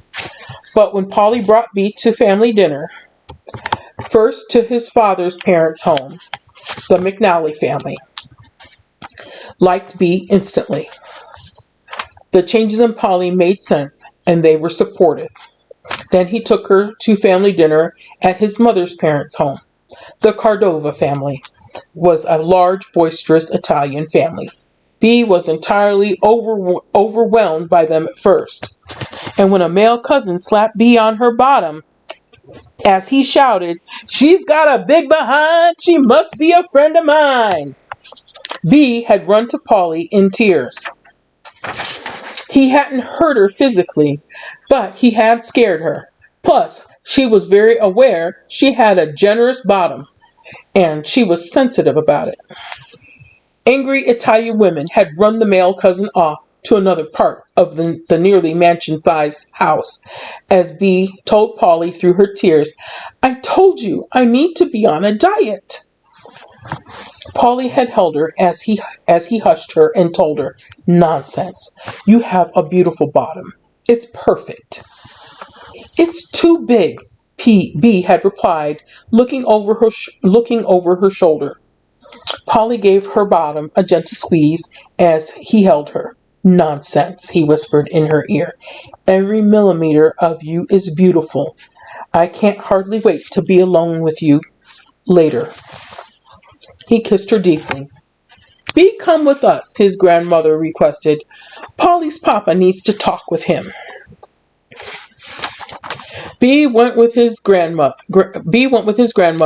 and the other women. Paulie sat down with his grandfather. "She's the one, isn't she, Paulie?" his grandfather asked with a knowing smile. "Papa, if she isn't the one for me, then there's no such thing," answered Paulie. "Your parents wanted a better life for you," his grandfather shared with him. "That's why neither we nor the McNallys ever pulled you into the family businesses. Yeah, we could have helped you live well, but there are other ways to live well that are less dangerous and more respectable. I know you see that now. Your parents wanted you to go to college and all of that. And because you found the one for you, a whole world of wonderful possibilities has opened up for you. Take this. It's the engagement ring your father gave your mother. And we have their wedding rings for you too." He hugged Paulie tightly and kissed his cheek. "Congratulations, Paulie." Paulie knew he wanted to spend the rest of his life with Bea. "Papa, I can't give her a proper wedding." His grandfather shrugged. "Define proper wedding. She doesn't strike me as a high-maintenance woman that needs big fancy things. I think she'll be fine with a small, intimate wedding." His grandfather had sized up his Bea very well. She wouldn't want a big fancy wedding. "So, when do you think I should propose?" "You better go do it now before your mama proposes for you," his grandfather told him with a grin. Paulie nodded and sought Bea out. He found her sitting with the Cordova women, holding a cousin's baby on her lap. "Oh, Paulie, isn't she a beautiful baby?" asked Bea, gushing. Paulie had never thought he wanted children, but at that moment he realized he wanted them with Bea. He wanted them all to have her big brown eyes. He got down on one knee by her, held out the ring, and asked, "Will you marry me, Bea, and make a few of these with me?" Bea's eyes welled up as someone took the baby from her lap. "Yes!" She threw her arms around his neck. "And I'll make 100 babies with you, if that's what you want." There was a cheer as Paulie slipped the ring on her finger and kissed her. Engaged women didn't get much happier than Bea. Brooke didn't approve, but held her tongue. She didn't want to burst her sister's bubble. Fall classes began, and Paulie moved in with Bea, even though he was afraid it might look like he was taking advantage of her. They set a date that was around when he would be halfway through the culinary arts program, and began to plan a small, intimate wedding. Paulie stepped into the house carrying a grocery bag. He had aced his first finals and had celebration dinner planned. "Bea, I'm home." "Sorry about this, Paulie," said a man's voice, "but Bea's not home. Crazy Carl wanted to meet her and invited her for a visit. He'd like you to visit too." Paulie slowly looked over at the man and recognized him. "Sam?" "Come on, Paulie," said Sam, who was a large, muscular man. "Crazy Carl is waiting for you." Paulie had no choice but to go with Sam, who was also known as Sure Shot on the streets. They had his Bea, and there wasn't any way for him to call the police or anyone else for help. Sam would either blow the phone out of his hand or just blow his head off. So he went with Sam. "I'm really sorry about this, Paulie," Sam apologized as he drove. "None of this was my idea, and I don't agree with it. I'm just doing my job. Nothing personal. "I know," responded Paulie calmly. "It would be different for you if he had your woman, but she's not your woman. I don't know what Carl's malfunction is. I was only a bag man." "You were his best bag man," Sam informed him. "You always delivered on time. You never tampered with the packages, and you never shortchanged him." If he was so pleased with my work, he should have paid me better," responded Paulie. "Do you think better pay would have kept you around?" asked Sam. Paulie shook his head. "No. Once I met Bea, it was over. All I want is a nice, quiet life with her." "I understand, Paulie," said Sam sympathetically, "but Carl is crazy. He don't get it. He's trying to figure out what's so special about this one woman." "What can I say, Sam?" asked Paulie. "It was love at first sight. She's simply the one." Crazy Carl had a fascination with clowns, so it wasn't unusual for him to be dressed like one. And despite his intelligence, leadership skills, and a good head for business, the man was crazy. Paulie had seen him kill people simply because they were breathing too loud in his opinion. So, when Sam escorted Paulie into Crazy Carl's clown motif office, he wasn't surprised to see Carl dressed as a clown. But Sam turned his eyes away from the sight of Paulie's woman gagged and tied bent over Carl's desk. Her legs tied apart, her dress pushed up over her hips, her panties ripped off, as Carl, wearing a fluorescent orange condom, leaned over her, banging away at her. "Here's Paulie like you requested, Carl," Sam refusing to look. Carl looked up and slowed his pace. "What's wrong, Sam?" Sam shook his head. "May I please be excused, Carl? I don't want to watch you abuse Paulie's woman." Everyone is suddenly sensitive today, said Carl, perplexed. Just be close by in case I need you. Thank you, Carl, and Sam stepped out of the room, closing the door behind himself. I hope you don't mind, Carl said to Paulie. I just thought I'd try her out. See if I could figure out what's so special about her that you would leave my employ. She's remarkably tight, and for a guy as well hung as you, that must make it twice the pleasure. Other than that, I can't really see why she's so important to you. After all, for a washed-up old gigolo like you, one hole isn't more special than another.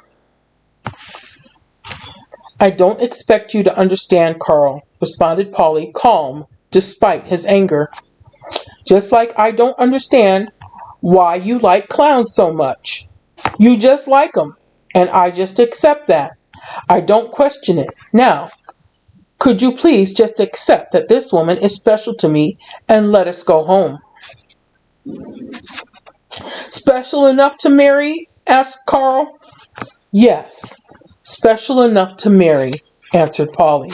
That's my engagement ring on her finger. I had noticed that, admitted Carl. Nice rock. Where'd you get the money for that? It's the engagement ring my father gave my mother, explained Paulie. Bea couldn't understand how Paulie could stand there and be so calm. She wanted to scream, but she was gagged. So a lot of good that would do her. Then she got a good look at Paulie's eyes and could see he was boiling with anger. She'd never seen Paulie angry before, and for the first time she got a sense of how dangerous he may be.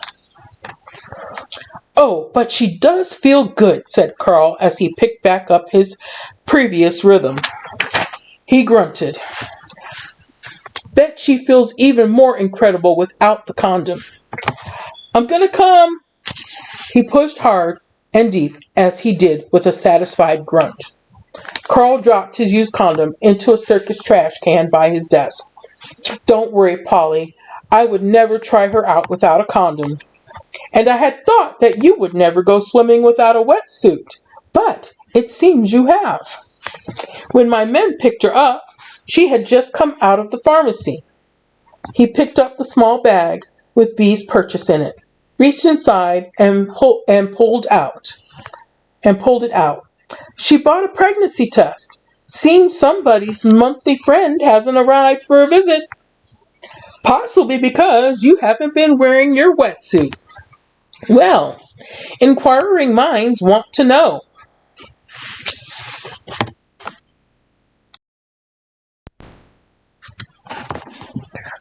Crazy Carl pulled his gun out of the back of his pants. Paulie had known it was there. It was Carl's favorite place to keep his gun.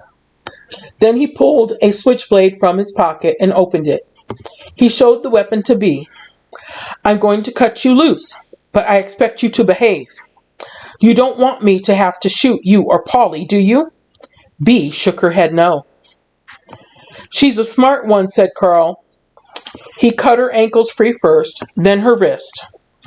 Bea straightened up slowly, afraid to make any sudden moves. She reached for the gag, then froze, not sure she should remove it without permission. But how do you ask permission when you're gagged? Paulie asked for her. Carl, may my fiancé remove the gag, please? Sure, answered Carl with a shrug. Bea pulled the gag out of her mouth. Then Crazy Carl told her, you may take the pregnancy test into my bathroom right there. But leave the door open. Nothing but us girls here. Bea looked over at Paulie as she picked up the pregnancy test. He gave her a nod, and she stepped into the bathroom with the pregnancy test. She's a quiet one, commented Carl. She has a tendency to be quiet when she's scared because she was kidnapped and raped by a crazy lunatic, responded Paulie flatly. Carl laughed hysterically. That's so funny. Bea stepped out of the bathroom with the pregnancy test in hand. Carl waved her over to him with the gun. If the gun hadn't been in his hand, it would have been a friendly come on over. as he was grinning merrily at her. Her bare feet made no noise as she walked slowly back over to him. He slung his arm with his gun in hand around her and pulled her back against him. He sat the knife down on the corner of the desk to free his other hand so he could feel Bea up with it. Carl, called Paulie. My fiance, please. Carl pouted. A little possessive, aren't we? He took the pregnancy test from Bea and gave her a little shove in Paulie's direction. Bea rushed to Paulie. He hugged her tightly and quickly checked her over. Except for being terrified and having rope burns and bruising on her wrists and ankles, she was relatively unharmed. Crazy Carl looked at the pregnancy test. He turned it over in his hands with a puzzled look. How does it work? He asked. It has a self-timer, Bea answered softly. It'll beep when it's ready, and the results will appear in the little window. Carl sat the pregnancy test on the desk and picked the knife back up. How did you two meet? It was on the college campus, answered Paulie. I made a drop, but I didn't need to rush back. So I was walking around trying to imagine what it would like to have the opportunity to go there, wondering if I was even smart enough to do such a thing, when I spotted this incredibly lush, beautiful woman sitting by herself under a tree, eating her lunch. I stood there staring at her for a couple of minutes, and I was gonna walk on, but then I thought, what could it hurt to talk to her? The worst thing that could happen was she told me she was already in a relationship, or for me to just go to hell. But she didn't tell me to go to hell, and she wasn't in a relationship. Things just progressed quickly from there. So this is all my own fault, said Carl. If I had just sent someone else to make that drop, you wouldn't have met her and remained my happy little bagman. I wasn't happy, admitted Paulie. I was miserable and looking for a way out. Bea had just been my guide. Bea has just been my guide. My bright shining star. My center ring. Trying to put it into terms Carl could comprehend.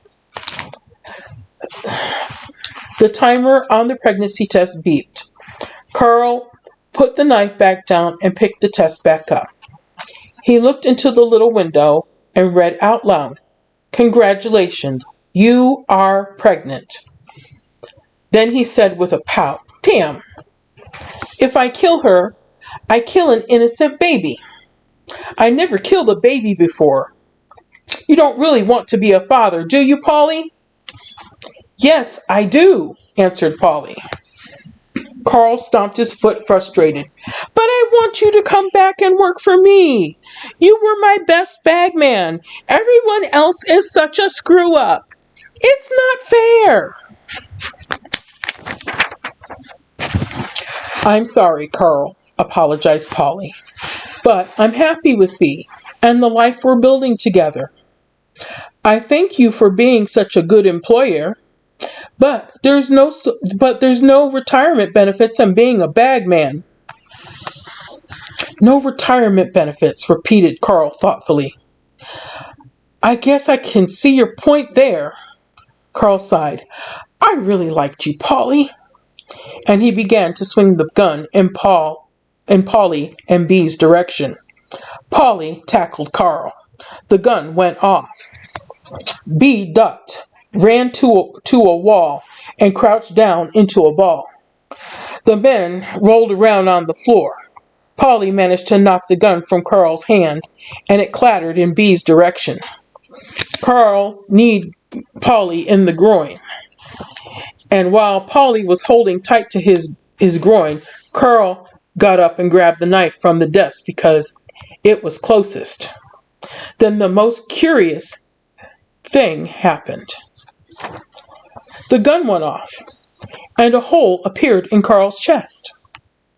He looked down at it curiously as it blossomed, bright red blood. The gun went off 2 more times. 2 more holes appeared and blossomed bright red blood. Damn soundproof room, complained Carl as he realized the room he had made soundproof so the police weren't called every time he dispatched someone was also keeping his own men from hearing he was being shot with his own gun. Paulie watched in shock as the gun went off again. This time, a hole appeared in Crazy Carl's forehead, and Carl slumped down in a heap to the floor. Paulie turned his head and saw Bea on her knees with the gun in her hands, pointed at where Carl had been standing.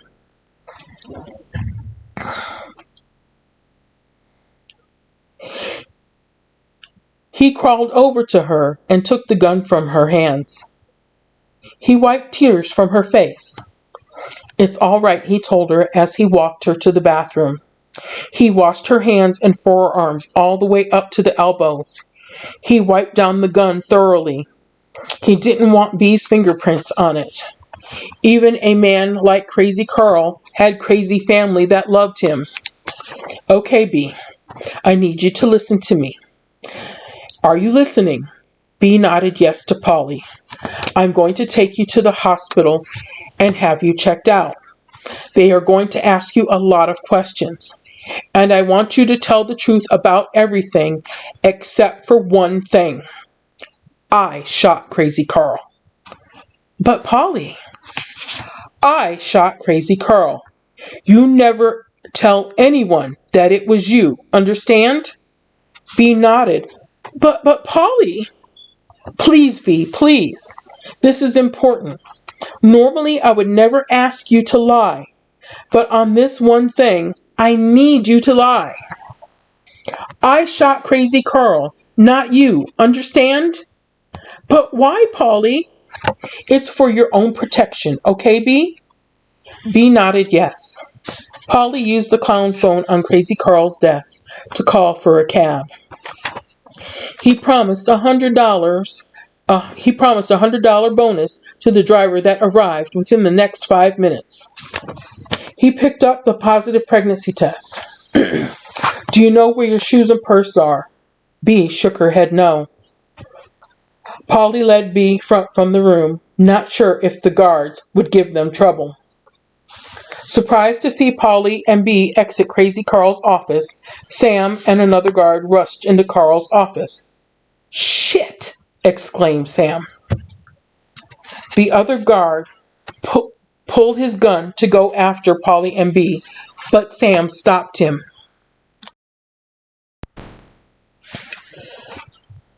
Let him go, Sam told the other guard. Besides, who's going to pay you for it? The other guard looked at Crazy Carl's body, shrugged, and put his gun away. The cab pulled up as Paulie and Bea got to the front door. Paulie carried Bea to the cab, had the driver drive them to the hospital, and like Paulie had said, they asked a lot of questions. The police were called, and Detective Sloan came and introduced himself to Bea and Paulie. Paulie was not surprised when Sloan arrested him. Bea cried unconsolably. Did you have to arrest me in front of her? Paulie asked Sloan. You didn't think she had suffered enough today? You could have at least let me take her home first. And then you just disappear, right, McNally? Responded Sloan. I'm not going anywhere, Paulie told Sloan. Bea's my woman. She's pregnant. We're having a baby and getting married. You expect me to believe you're not pulling some kind of snow job on that woman? Stated Sloan. You believe whatever makes you happy, replied Paulie, but it doesn't change the truth.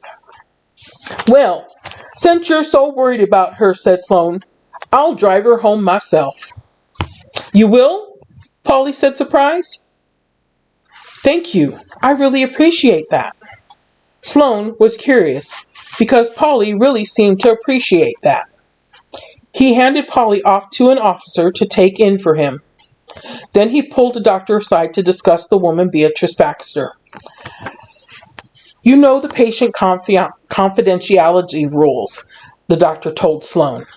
I just want the gist of what happened, said Sloane. It's a murder investigation. What was that guy doing with her? Mr. McNally is her fiancé, answered the doctor. They pulled up in a cab around 6 p.m. He carried her in, said she'd been kidnapped and raped, and that she was pregnant. He was very concerned about her well-being and the well-being of their unborn child. Is she pregnant? Asked Sloane. Yes, she is, confirmed the doctor. This is the test he handed us. But we ran our own test and confirmed it. She's about 4 weeks pregnant.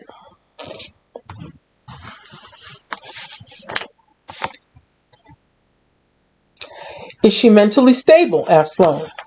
She's traumatized, answered the doctor. And you traumatized her further by arresting her fiancé in front of her. That guy is nothing but an old gigolo and two-bit thug, responded Sloane. He's been skirting the law for years. All I know is what I saw today, said the doctor. And if that man isn't totally in love with her, then there's no such thing and no hope for the world. Ma'am, I'll give you a ride home, Sloane said to Bea. Bea glared at him. I'd rather walk. That's not necessary, Miss Baxter, said Sloane respectfully. Besides, I have more questions for you. Fine, Bea answered unhappily. She had on a pair of disposable flip-flops a nurse had given her, and she had slipped her dress back on. Sloane walked her to his vehicle that just looked like a typical sedan on the outside. He opened the door for her and she got in. When he got behind the wheel, she asked him, How does this work? When can Paulie come home? He'll be arraigned Monday, Sloane started to explain. Monday, exclaimed Bea. He has to sit in the city jail until Monday? If it gets too crowded, he could be moved to the county jail, explained Sloane. But at the arraignment, the judge will determine if he's a flight risk and set bail. Assign him a court-appointed attorney if he can't afford one. Oh, I'll get him an attorney, responded Bea. But I still don't understand why you arrested him. All he's doing is protecting me. That crazy clown man was going to kill us both. Well, all three of us, rather. May I come inside? Asked Sloane. I have more questions. Fine, answered Bea, getting out of the car. And she didn't make an attempt to be a good host. Sloane's eyes glanced around the quiet, cozy neighborhood before he stepped into the warm, inviting house. I'll need your dress for evidence, he informed Bea. Bea jogged upstairs, changed into a comfortable pair of sweats, and came back down. She handed him the dress. Don't know what good it'll do you. There's no semen on it. That man was crazy, not stupid. He used a condom. Nice house, complimented Sloane. Do you live here alone? No, I live here with my fiancé, Paulie. Detective Sloane asked Bea many nosy questions. He wanted to know how she met Paulie. When did they get engaged? When did he move in with her? Bea answered all his questions and told him how Paulie had aced his first finals, how Paulie had went to the store because they were going to have a celebration dinner together. And when he left for the store, she went to the pharmacy to get a pregnancy test. She hadn't told Paulie she suspected she was pregnant. She should have had time to take the test before he got back from the store. And if that test was positive, she planned to tell him over dinner. But she didn't get to pursue things as planned because when she came out of the pharmacy, she was grabbed from behind, a hand over her mouth as someone lifted her off her feet and hopped into the back of a van with her where she was blindfolded, gagged, and tied up. She had never felt so helpless before in her life. Bea's shoes were found near the pharmacy entrance, where she had kicked them off when she was grabbed. Her purse was found inside a van owned by Crazy Carl. Everyone that worked for Crazy Carl had cleared out before the police arrived to investigate. But they found the bag with the receipt for the pregnancy test inside Carl's office, along with Carl's body. They found Carl's gun in the bathroom off his office, but it didn't have any fingerprints on it, not even Carl's. Carl's fingerprints and a little clown makeup were on the couple of bullets left in the clip. Sloane would talk to Bea's neighbors, to Paulie's professors, to Bea's sister and others. The only one who had a low opinion of Paulie was Bea's sister Brooke. And that was simply a case of, he's not good enough for my sister. Paulie's professors liked him and praised him. Bea's neighbors liked him and praised him too. Told Sloane how Paulie came to church with Bea every Sunday and always had time to give you a hand. Sloane was confused. What he had known about the old gigolo didn't fit with what all these other people, good, upstanding citizens, thought about Paulie. The Paulie they knew was a loving, attentive fiancé, a hard worker, a good student, and a good friend. And everything about Paulie and Bea's story fit, except there was something a little off about the part where Carl got shot.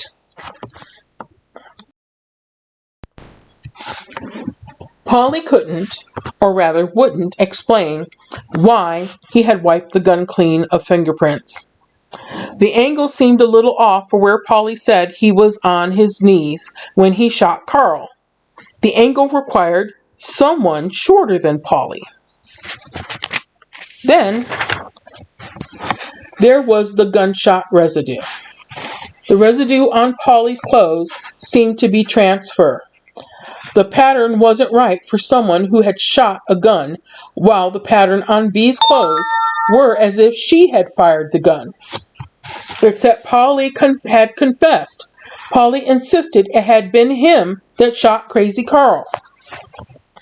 Sloane was confused.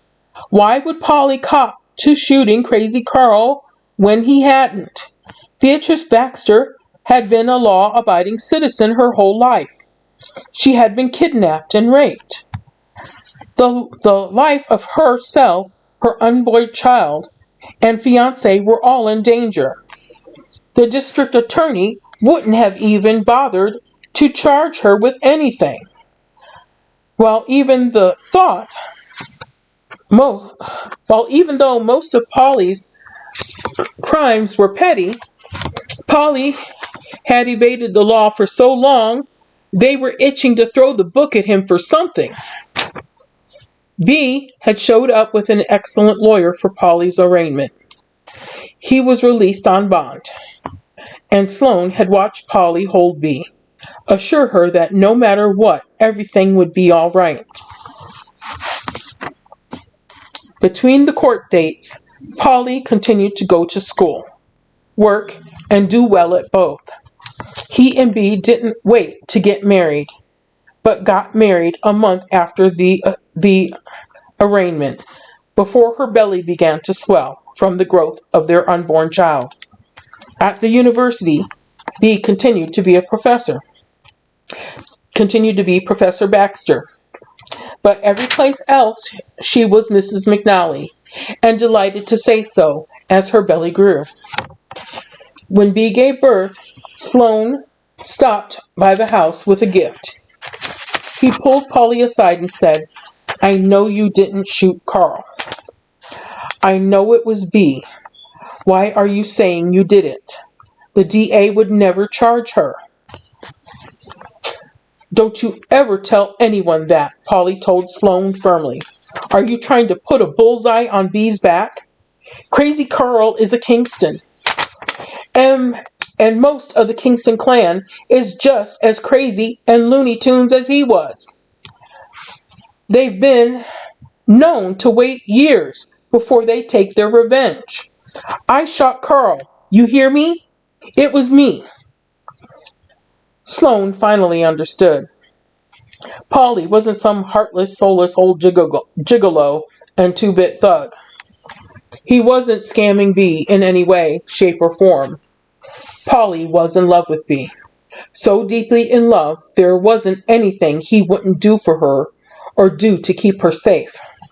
Sloane also realized if he did anything that endangered Paulie's precious family, Paulie would find a way to have his ass for it. Paulie, Sloane had said, they're trying to put you away for first-degree murder. I don't care if they lock me up for the rest of my life, or if they even give me the needle. As long as my Bea and our precious little Paulina are safe. Sloane changed his tune in the courtroom.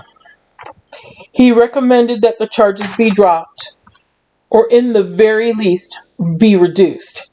He said Paulie had done what most anyone would have done to protect themselves and their family.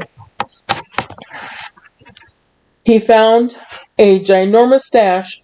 They found a ginormous stash of illegal drugs in Carl's place, along with kiddie porn involving Carl himself. Carl's office was soundproof. They would never be able to prove how many people Carl had killed, but they knew sometimes people walked into Carl's place and were never seen again.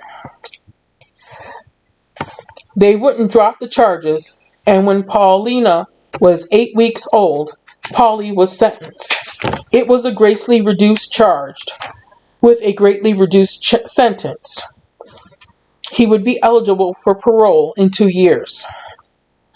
Bea had cried. Sloane had asked for them to give Paulie a minute to console his wife. Sloane had watched as Paulie hugged and kissed his wife and their baby girl. He listened as Paulie told Bea, "It's all right. As long as you and Paulina are safe, that's all I care about. She's so little right now.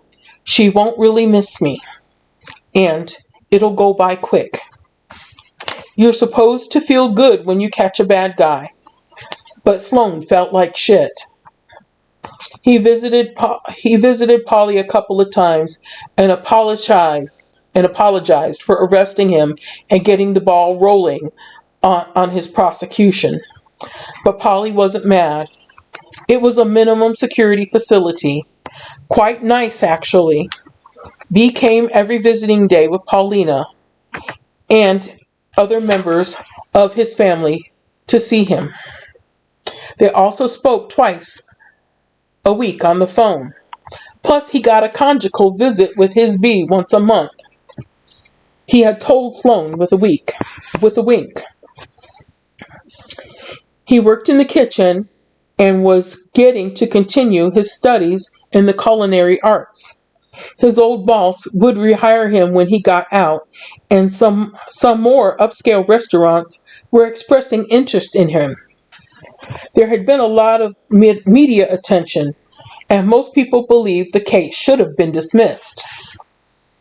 But Paulie just wanted to do his time and go home. Except Paulie never got to go home. Bea came for their once-monthly conjugal visit. Paulie was scheduled for his parole board meeting the following month. Sloane had written a letter recommending his release, and he was a well-liked model prisoner. There were several small trailers that were used for conjugal visits. Paulie and Bea picked up their sheets and received the number of the trailer they would be allowed to use. They were greeted by guards and other prisoners as they entered the trailer for their 2-hour private visit. It was kind of like visiting a motel. There was a double bed at one end of the small trailer and a bathroom at the other. They went inside, had their intimate visit, and came out with the sheets that needed to be laundered. They hadn't gotten very far from the trailer when another inmate stabbed Paulie and yelled, "That's for Carl!" Bea screamed. Guards came running. An ambulance was called, and the doctor and nurse were summoned from the infirmary, but Paulie bled out too fast. Bea had held him and cried as he died in her arms. "My beautiful Bea," he told her, "don't cry. I'm a lucky, lucky man. I met, fell in love with, and married the most wonderful woman. She even made a beautiful baby girl with me, and then I was unconditionally loved by two beautiful women. Thank you for loving me, Bea. I love you." Those were his last words to her. Bea didn't sleep for days afterwards. Her doctor prescribed a sleep aid, but it didn't help. The Cordovas and the McNallys held a family meeting that Brooke had been invited to. They didn't think Bea should be alone anymore. She had begun to hear voices, specifically Paulie's voice. They wanted to know if it was possible for Brooke to move in with Bea and Paulina, or if not, if Brooke didn't mind if someone from one of the families moved in with Bea and little Paulina. It would only be a 20-minute drive to work for Brooke.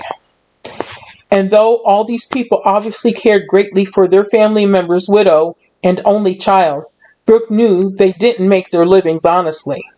So she moved back into the home she had grown up in, the home her niece would grow up in.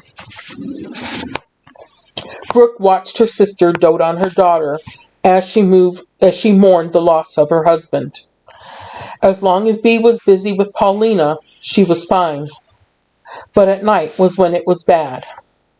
Bea couldn't sleep, and she was hearing Paulie calling her. The medications the doctor prescribed didn't help.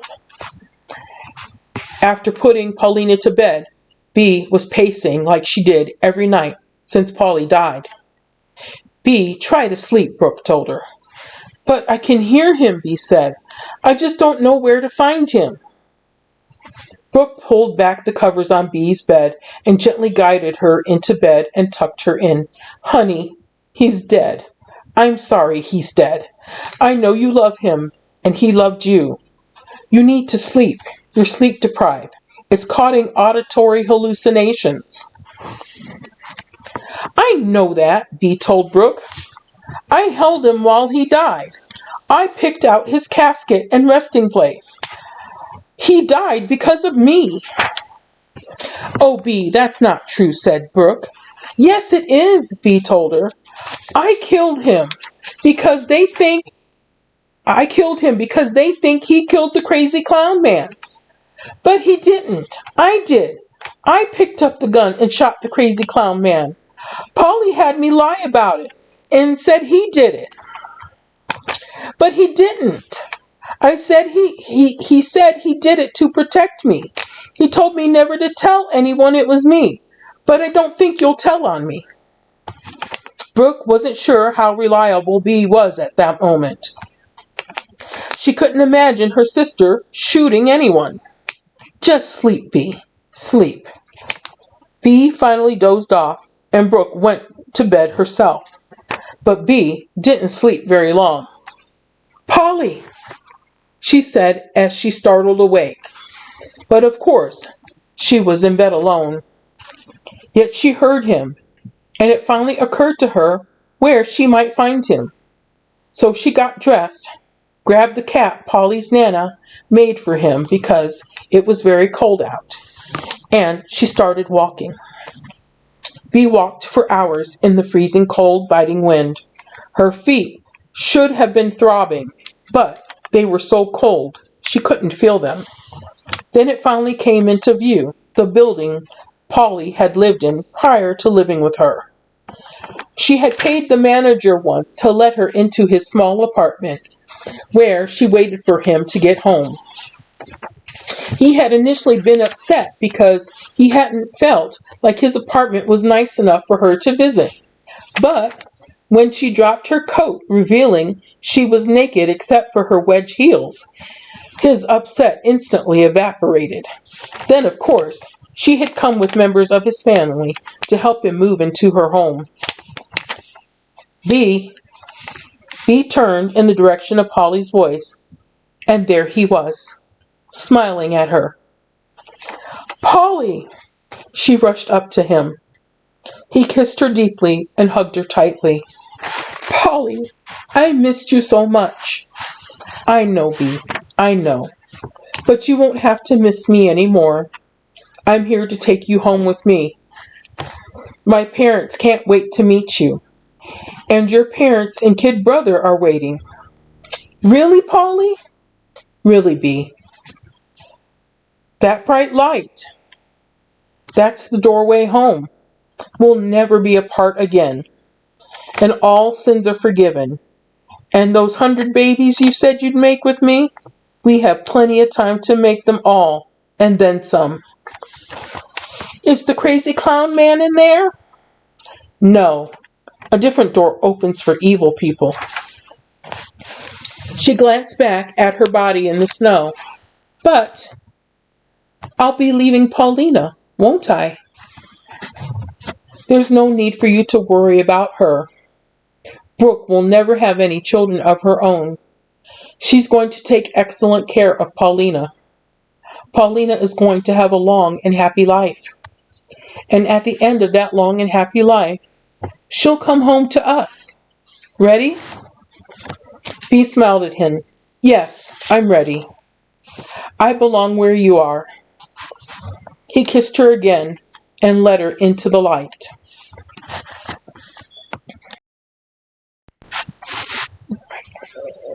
Back to the present. Detective Brooke questions. Yes, Miss Baxter?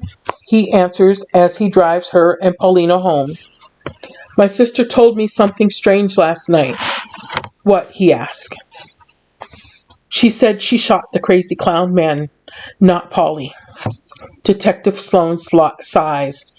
Yeah, but once I got the ball rolling at Paulie, I couldn't stop it. I tried. He did it so the Kingston clan wouldn't come after her. He put the bullseye on his own back to protect her.